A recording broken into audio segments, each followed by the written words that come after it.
নমস্কার, দেখছেন দেশের কথা দশের কথা। আপনাদের সঙ্গে রয়েছি আমি ঋষিকেশ। শুরুতেই যে খবরের দিকে নজর রাখবো, এই মুহূর্তে চর্চায় কেরালার নতুন মন্ত্রিসভা। কারণ সেই মন্ত্রিসভা থেকে বাদ পড়েছেন করোনাকালে সবচেয়ে সফল স্বাস্থ্যমন্ত্রী কে শৈলজা। পাশাপাশি যে মন্ত্রিসভা গঠন হয়েছে তাতে একগুচ্ছ নতুন মুখ। এরই পাশাপাশি প্রশ্ন উঠছে, কেরালাতে বাম নেতৃত্ব যে সাহসিকতার পরিচয় দিতে পারে, এ রাজ্যের বাম নেতৃত্ব কেন সে সাহসিকতা দেখাতে পারে না? যদিও রবীন দেব বলছেন কেরালায় বাম নেতৃত্বের যে পদক্ষেপ তারা নিয়েছেন তাতে এমন কোনো চমক নেই।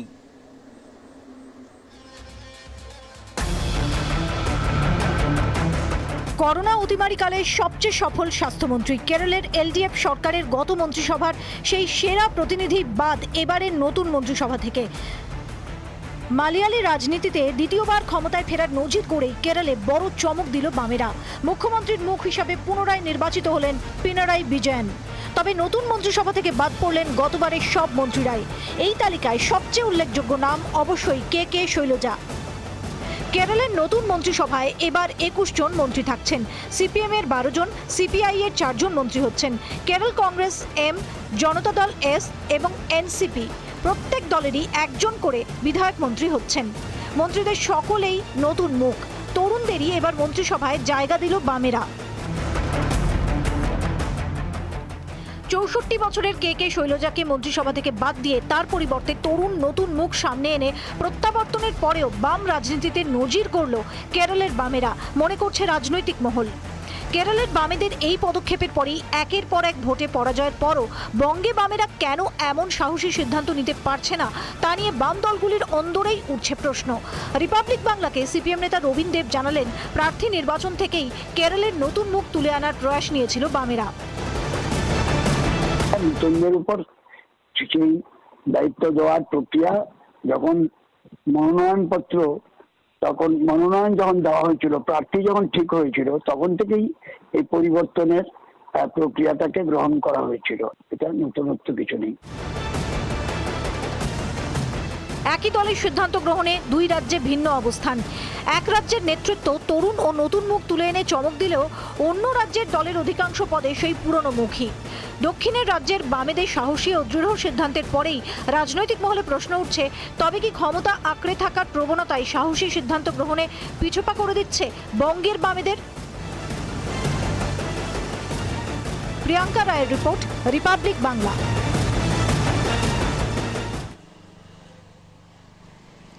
একে করোনার প্রকোপ, তার ওপর ঘূর্ণিঝড় তাউতে তাণ্ডবে দেশে পশ্চিম উপকূল একেবারে লন্ডভন্ড অবস্থা। গুজরাট, মহারাষ্ট্র, কেরালা, কর্ণাটকে ব্যাপক ক্ষয়ক্ষতি হয়েছে। এরই পাশাপাশি গুজরাটে বেশ কিছু মানুষের মৃত্যু হয়েছে এবং তাউতের এই করাল তাণ্ডবে বাদ গেল না বলি সেলেবরাও। সোমবার রাত 9টা নাগাদ 185 কিলোমিটার বেগে গুজরাট উপকূলে আছড়ে পড়ে ঘূর্ণিঝড় তাউতে। রাত 12টা পর্যন্ত তাণ্ডব চালায় প্রবল ঘূর্ণিঝড়। ঝড় আসার আগে শনিবার থেকে পশ্চিম উপকূলীয় অঞ্চলে বৃষ্টি ও ঝোড়ো হাওয়া বইছিল। কেরালা, কর্ণাটকের নিচু এলাকাগুলি জলমগ্ন হয়ে পড়ে। সোমবার যখন গুজরাটের সৌরাষ্ট্র উপকূলে তাউতে আছড়ে পড়ে, সেই সময় তার ভয়াবহতা ছিল মারাত্মক। ঝড়ের দাপটে আগে থেকেই সমুদ্র ফুঁসছিল। প্রবল ঢেউয়ের মাঝে পড়ে সোমবার মুম্বাই উপকূলে একটি বার্জ ডুবে যায়। আইএনএস কলকাতা, আইএনএস তলোয়ার ও আইএনএস কোচি নামে নৌসেনা 3টি জাহাজ উদ্ধার কার্যে নেমে পড়ে। গুজরাটের বিস্তীর্ণ অঞ্চল তাউতের তাণ্ডবে তছনছ হয়ে যায়। প্রবল শক্তিশালী ঘূর্ণিঝড়ের তাণ্ডবে গাছপালা উপড়ে যায়। প্রাণ বাঁচিয়ে রাস্তায় মানুষকে ছোটাছুটি করতে দেখা যায়। তার ছিঁড়ে বিদ্যুৎবিহীন হয়ে পড়ে বহু এলাকা। মহারাষ্ট্রের 2 জেলায় 18 লাখের বেশি ঘরে বিদ্যুৎ পরিষেবা বিচ্ছিন্ন হয়ে পড়ে। পাশাপাশি ইন্টারনেট ও টেলিকম পরিষেবাও ব্যাহত হয়। ঘূর্ণিঝড়ের প্রভাবে মহারাষ্ট্রের বহু এলাকা ক্ষতিগ্রস্ত হয়। বিশেষত মুম্বাইয়ে জলোচ্ছ্বাসের ফলে রাস্তার ওপর জল জমে যায়। গাছপালা ভেঙে রাস্তা বন্ধ হয়ে যায়। গাড়ির ওপর গাছ উপড়ে পড়ে থাকতে দেখা যায়। বহু জায়গায় বিদ্যুতের খুঁটি উপড়ে পড়ে। তাউতের থেকে রক্ষা পায়নি বলিউড স্টারদের বাড়ি ও অফিসও। অমিতাভ বচ্চন তার ব্লগে জানান, তার জনক অফিস ভেসে গিয়েছে। অফিসে কর্মীদের থাকার জায়গা ক্ষতিগ্রস্ত হয়েছে। বাড়ির জানলার কাঁচ ভেঙে পড়ার মতো অবস্থা হয়েছিল শ্রুতি হাসানের। ওয়াংখেড়ে স্টেডিয়ামে সাইড স্ক্রিন ভেঙে পড়ে। জিমের মধ্যে জল জমে যায়। বিপর্যস্ত রাজ্যগুলিতে বিপর্যয় মোকাবিলা বাহিনী ইতিমধ্যেই উদ্ধার কার্যে নেমে পড়েছে। বহু জায়গায় বিদ্যুৎ পরিষেবা ফেরানোর চেষ্টা চলছে। রিপাবলিক বাংলা।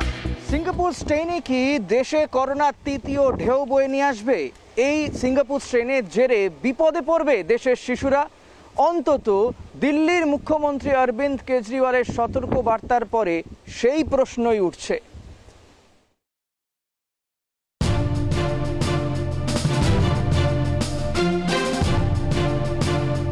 করোনার দ্বিতীয় ঢেউয়ে দিশেহারা দেশ। সংক্রমণের শিখরে পৌঁছেছে করোনার গ্রাফ, আর এই দ্বিতীয় ঢেউ কাবু করেছে শিশুদের। এই আবহে দিল্লির মুখ্যমন্ত্রী অরবিন্দ কেজরিওয়ালের হুঁশিয়ারি, সিঙ্গাপুরে করোনার নতুন স্ট্রেন পাওয়া গিয়েছে, যে প্রজাতির জন্য তৃতীয় ঢেউ আছড়ে পড়তে চলেছে ভারতে। কেজরির সতর্কতা, এই প্রজাতির করোনা শিশুদের জন্য বিপদ ডেকে আনতে পারে। এই পরিস্থিতিতে সিঙ্গাপুরের সঙ্গে বিমান যোগাযোগ বন্ধ করার জন্য কেন্দ্রের কাছে আবেদন জানিয়েছেন তিনি। আবেদন করেছেন শিশু কিশোরদের টিকাকরণে গুরুত্ব দেওয়ার জন্য। বাচ্চাদের এফেক্ট করবে, কারণ সবাইকেই এফেক্ট করছে, বাচ্চাদেরও এফেক্ট হবে, কিন্তু আমরা আগেও দেখেছি, এখনও দেখছি যে সেটা বেশিরভাগ ক্ষেত্রেই সেরকম সিরিয়াস কিছু হয়নি। তো সেই জন্য আমি এখনই সবাইকে আতঙ্কিত হতে না বলবো, কারণ যে ভিত্তিতে বলা হয়েছে যে এটা শিশুদেরকে বেশি এফেক্ট করবে কিংবা বেশি সিরিয়াস হয়ে যাবে, তার কোনো সায়েন্টিফিক বেসিস কিন্তু আমাদের হাতে নেই। সিঙ্গাপুরে ক্রমশই মাথাচাড়া দিচ্ছে করোনার নতুন স্ট্রেন। একাধিক স্কুলে শিশুরা আক্রান্ত। তড়িঘড়ি সব স্কুল বন্ধ করে দেওয়া হয় সিঙ্গাপুরে। দীর্ঘ কয়েক মাস ধরে সংক্রমণ শূন্য হয়ে যাওয়ার পর স্বাভাবিক ছন্দে ফিরছিল সিঙ্গাপুর, কিন্তু নতুন এই স্ট্রেন আবার চিন্তা বাড়িয়েছে। সিঙ্গাপুর স্ট্রেন কি সত্যিই ভয়ের? কি বলছেন চিকিৎসকেরা? রিপাবলিক বাংলা। রাজ্যে করোনা সংক্রমণ চিন্তা বাড়াচ্ছে, কারণ রাজ্যে দৈনিক মৃত্যুর সংখ্যা 150 ছুঁই। এরই পাশাপাশি এর মধ্যেই যে ভ্যাকসিনেশন প্রক্রিয়া চলছে তা নিয়ে কিন্তু একগুচ্ছ প্রশ্ন উঠে যাচ্ছে।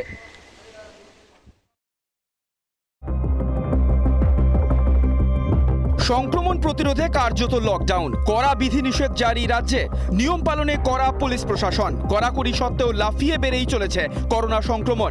রাজ্যে 10% পেরোলো করোনায় মোট আক্রান্তের হার। পাশাপাশি করোনায় মৃত্যুর সংখ্যা 150 প্রায় ছুঁই। দৈনিক সংক্রমণও 19,000-এর ওপরে গত দুদিন। পশ্চিমবঙ্গ সহ বিভিন্ন রাজ্যে করোনা সংক্রমণ বেড়ে চলা নিয়ে উদ্বেগ প্রকাশ করেছেন প্রধানমন্ত্রী। इस समय कई राज्यों में कोरोना संक्रमण के आंकड़े कम हो रहे हैं, कई राज्यों में बढ़ भी रहे हैं। কঠিন পরিস্থিতিতেই রাজ্যে টিকাকরণ নিয়ে উঠছে একাধিক অভিযোগ। কোথাও অব্যবস্থার অভিযোগ সাধারণ মানুষের, কোথাও আবার ভ্যাকসিন না মেলার অভিযোগ, কোথাও আবার ভ্যাকসিন থেকে বেড, করোনা পরীক্ষা সমস্ত কিছু নিয়েই কালোবাজারির অভিযোগ উঠছে। যেহেতু নোটিশ হয়েছে 100 জনই নিবে, তার বেশি নিবে না, তাহলে উনি 101 জন হয়ে যাচ্ছে, তাহলে উনি ওই লাইনটা কোথায় পাইলো, কি করে দিতে পারলো? করোনা নিয়ে কয়েকটি রাজ্যের জেলা শাসকদের সঙ্গে বৈঠকে খোদ প্রধানমন্ত্রীর মুখে কালোবাজারির প্রসঙ্গ। কালোবাজারির বিরুদ্ধে কড়া পদক্ষেপ গ্রহণের নির্দেশ দিয়েছেন নরেন্দ্র মোদী। कालाबाजारी पर लगाम हो, ऐसे लोगों पर सख्त कार्रवाई हो। অতিমারির কঠিন পরিস্থিতিতে সংক্রমণ ও মৃত্যুতে হ্রাস টানাই এখন একমাত্র লক্ষ্য বলছেন চিকিৎসকেরা। সেজন্য কঠোর বিধিনিষেধ জারি রাখার পক্ষেই মত দিচ্ছেন তারা। রিপাবলিক বাংলা। এবার থেকে করোনা আক্রান্ত ব্যক্তি সুস্থ হওয়ার 9 মাস পরে ভ্যাকসিন নিতে পারবেন। অন্তত কেন্দ্রের কাছে এমনই সুপারিশ করা হয়েছে। যে নীতি নির্ধারক কমিটি গঠন করা হয়েছে কেন্দ্রের দ্বারা, টিকাকরণের যে নীতি নির্ধারক কমিটি, তারা এই মাসেই অবশ্য যে সুপারিশ করেছিলেন যে করোনা আক্রান্ত ব্যক্তি সুস্থ হওয়ার 6 মাস পরে ভ্যাকসিন নিতে পারবেন। তবে নতুন যে তারা সুপারিশ করেছেন তাতে বলা হচ্ছে 9 মাস পরে, করোনা আক্রান্ত ব্যক্তি সুস্থ হওয়ার পরে 9 মাস পরে তারা ভ্যাকসিন নিতে পারবেন।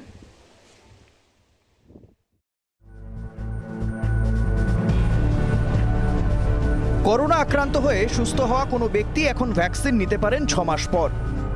কিন্তু কেন্দ্র যদি টিকাকরণের নীতি নির্ধারক কমিটির সুপারিশ মেনে নেয়, তাহলে সেই সময় কিন্তু আরও কয়েক সপ্তাহ বাড়তে পারে। কারণ করোনা টিকাকরণ সংক্রান্ত নীতি নির্ধারণের জন্য বিশেষজ্ঞ committee national technical advisory group on immunisation বা NTAGI মঙ্গলবার কেন্দ্রের কাছে নতুন করে কিছু সুপারিশ করেছে। কোভিড থেকে সুস্থ হয়ে ওঠা ব্যক্তি 9 মাস পর ভ্যাকসিন নিতে পারবেন। বিশেষজ্ঞ কমিটি এই মাসেই জানিয়েছিল সুস্থ হয়ে ওঠার অন্তত 6 মাস পর কোভিড আক্রান্তদের টিকা দেওয়া যেতে পারে। অন্তঃসত্ত্বা এবং স্তন্যদায়িনী মহিলারাও ভ্যাকসিন নেওয়ার যোগ্য। বিশেষজ্ঞ কমিটির বক্তব্য, করোনা টিকাকরণের দায়িত্বপ্রাপ্ত বিশেষজ্ঞ সংস্থা national expert group on vaccine administration for COVID-19 এদের সঙ্গে আলোচনার ভিত্তিতেই টিকা নীতিতে কিছু বদল করার সুপারিশ করা হয়েছে। যদিও কেন্দ্রীয় সরকার এখনও পর্যন্ত সেই সুপারিশ মানছে কিনা তা পরিষ্কার নয়। তবে সূত্র অনুযায়ী কেন্দ্রীয় স্বাস্থ্য মন্ত্রক আগামী কয়েকদিনের মধ্যেই হয়তো এ বিষয়ে সিদ্ধান্ত ঘোষণা করতে পারে। রিপাবলিক বাংলা। করোনা আক্রান্তদের চিকিৎসার ক্ষেত্রে পাকাপাকিভাবে বাদ পড়ল প্লাজমা থেরাপি, অন্তত এমনটাই ঘোষণা করে দিয়েছে ICMR।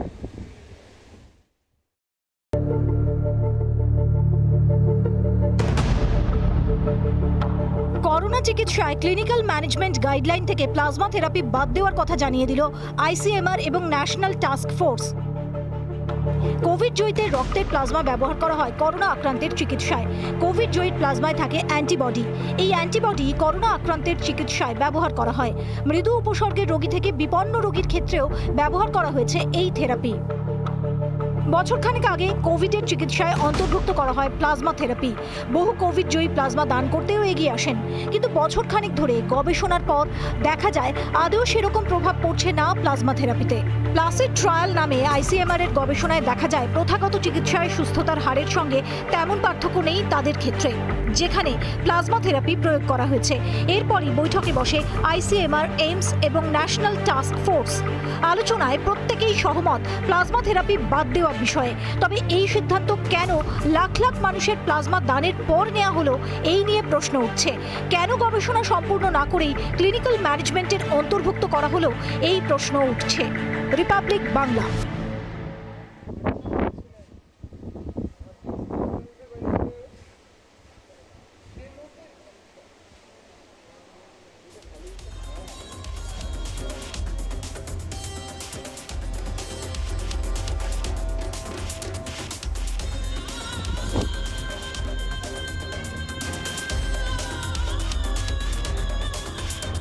বিজেপি কর্মী অভিজিৎ সরকারের মৃত্যু মামলার তদন্তে CBI এর হস্তক্ষেপ অথবা SIT গঠন করা হোক, এই দাবিতে সুপ্রিম কোর্টের দ্বারস্থ হয় বিজেপি।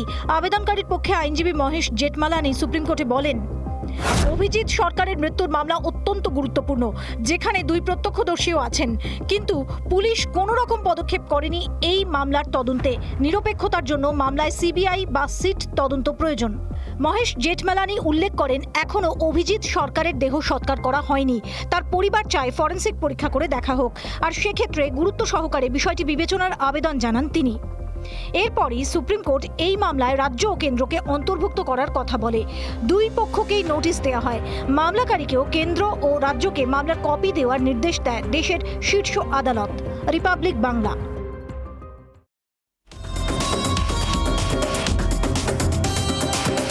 হত্যাকাণ্ডের রাজ্যের 4 নেতাকে গ্রেপ্তার করেছে CBI। তাদের জেল হেফাজতে হয়েছে বুধবার দিন। পরবর্তী শুনানি। এদিকে হাইকোর্টের স্থগিতাদেশকে চ্যালেঞ্জ জানিয়ে সুপ্রিম কোর্টের দ্বারস্থ হচ্ছে এই 4 নেতা। নারদা কাণ্ডে সরগরম রাজ্য রাজনীতি, জল গড়িয়েছে আদালতেও। সোমবার সকালেই গ্রেফতার হন 4 জন হেভিওয়েট নেতা। দিনভর টানাপোড়েন। দিন শেষে নারদা কাণ্ডে 4 অভিযুক্তের ঠাঁই প্রেসিডেন্সির কারাগার। সোমবারই কলকাতা হাইকোর্ট তাদের জামিনের আদেশে স্থগিতাদেশ দেয়, যদিও এই স্থগিতাদেশ নিয়ে প্রশ্ন তুলেছে শাসক শিবির। এদিকে হাইকোর্টের স্থগিতাদেশকে চ্যালেঞ্জ জানিয়ে সুপ্রিম কোর্টের দ্বারস্থ 4 হেভিওয়েট নেতা। বুধবার সেই মামলারও শুনানি।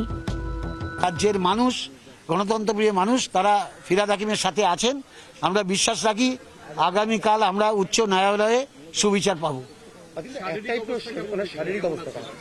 শারীরিক অবস্থা এখনো পর্যন্ত কোনো কিছু নেই, তবে মানসিকভাবে তো ওনার একটা চাপ রয়েছে। এদিকে 4 নেতার গ্রেফতারির ঘটনায় আইন শৃঙ্খলা পরিস্থিতি নিয়ে অসন্তুষ্ট কেন্দ্রীয় গোয়েন্দা সংস্থা। একতরফা শুনানি আটকাতে শীর্ষ আদালতে ক্যাভিয়েট দাখিল CBI এর। এই পরিস্থিতিতে হাই ভোল্টেজ নারদা কাণ্ডে বুধবার জল কোন দিকে গড়ায়, নজর এখন সেই দিকেই। রিপাবলিক বাংলা।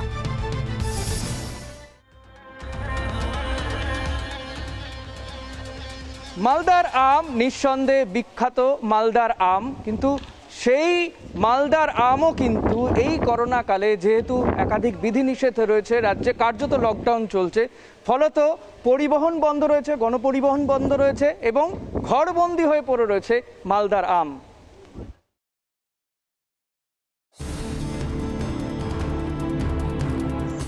আম পাকে বৈশাখে, কিন্তু সেই আম নিয়েই এবার বিপাকে পড়েছেন মালদহের চাষিরা। করোনা রুখতে রাজ্যে জারি কার্যত লকডাউন, বন্ধ পরিবহন। এই পরিস্থিতিতে আম সরবরাহ করা নিয়েই সমস্যায় পড়েছেন তারা। প্রচণ্ড বেশি গেছে, কিন্তু লকডাউন তো আম যাবে না, তো লকডাউনটা খুললে ভালো হতো। মানুষ কষ্টতে পড়ে গেছে, ক্ষতি হয় প্রচণ্ড। আম তো প্রত্যেক তো বেশি হয়ে গেছে না। গত বছরের তুলনায় এবছর আমের ফলন বেশি হয়েছে। কৃষি দপ্তর সূত্রে খবর, 3 লক্ষ মেট্রিক টন আম উৎপাদনের সম্ভাবনা। এই জেলায় কয়েক হাজার আম চাষি রয়েছেন।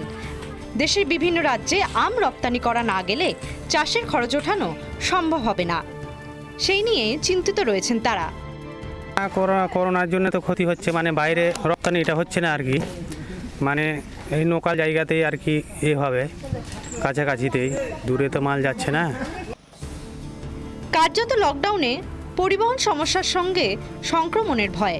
এই পরিস্থিতিতে আম রপ্তানি কতটা সম্ভব, সেই নিয়েই চিন্তিত আম চাষিরা। রিপাবলিক বাংলা।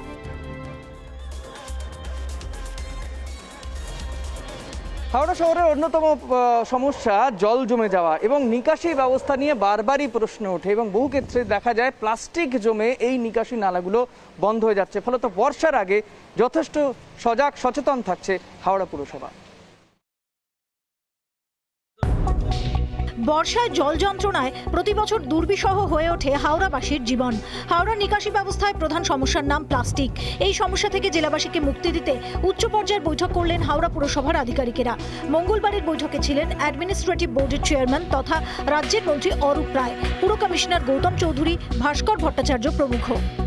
এই ওয়াটারলুকিং সমস্যাটা দূর করার জন্য আজকে আমরা মিটিং করেছিলাম, উদ্যোগ নিয়েছি এবং আশা করব আগামী দিনে এই সমস্যাটা আমরা অনেকটা কমাতে পারব। কোভিড পরিস্থিতিতে ভয়ঙ্কর প্যান্ডেমিক পরিস্থিতি তো আছেই, কিন্তু এগুলো তো এমার্জেন্সি সার্ভিসের ক্ষেত্রে আমাদের কাজটা করে যেতেই হবে, কারণ মানুষকে সুস্থ রাখতে হবে, এলাকা ভালো রাখতে হবে, এলাকা পরিষ্কার পরিচ্ছন্ন রাখতে হবে। কিছুদিন আগেই হাওড়া পুর নিগমে নিযুক্ত হয়েছেন নয়া পুর প্রশাসক মণ্ডলীর সদস্যরা। আর এরপরই মানুষের দৈনন্দিন চাহিদার কথা মাথায় রেখে পরিষেবা প্রদানে উদ্যোগী হাওড়া পুর নিগম। চলতি বছর হাওড়ায় বর্ষার জলছবি বদল হয় কিনা সেদিকেই তাকিয়ে জেলাবাসী। হাওড়া থেকে বিশ্বনাথ দাসের রিপোর্ট, রিপাবলিক বাংলা। প্রবাসী বাঙালির মানবিক বুক দেখল গোবরডাঙ্গাবাসী। কয়েক লক্ষ টাকা খরচ করে গোবরডাঙ্গা পুরসভার হাতে তুলে দেওয়া হলো অক্সিজেন যন্ত্র। গোবরডাঙ্গা পুরসভা 6 নম্বর ওয়ার্ডের বাসিন্দা রোমিও, বছর 40-এর এই যুবক বর্তমানে ইস্তানবুলের বাসিন্দা। করোনা মহামারী পরিস্থিতিতে জন্মস্থানের প্রতি দায়বদ্ধতা ভুলতে পারেননি রোমিও। রাজ্যে অক্সিজেনের সমস্যার কথা শুনেছেন প্রবাসী বাঙালি এই যুবক। সময় নষ্ট না করে 4টি অক্সিজেন কনসেন্ট্রেটর পাঠালেন রোমিও। ভিডিও বার্তায় শুভেচ্ছাও পাঠালেন রোমিও নাথ ও তার পেশায় চিকিৎসক স্ত্রী এব্রু ওলজডেমের নাথ। সবাই সুস্থ থাকবেন, সমস্ত কিছু মেনে চলবেন। আমরা খুব তাড়াতাড়ি আমরা এই কঠিন সময় কাটিয়ে উঠতে পারবো। Hello, from Turkey as a Shant Yoga family, we wanted to help you. I hope you will get well soon. You will have good health.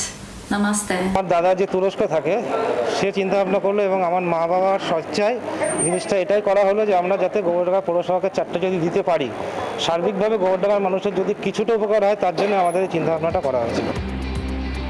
চলতি মাসের 13 তারিখ মেশিনগুলি এসে পৌঁছয় দমদম বিমানবন্দরে।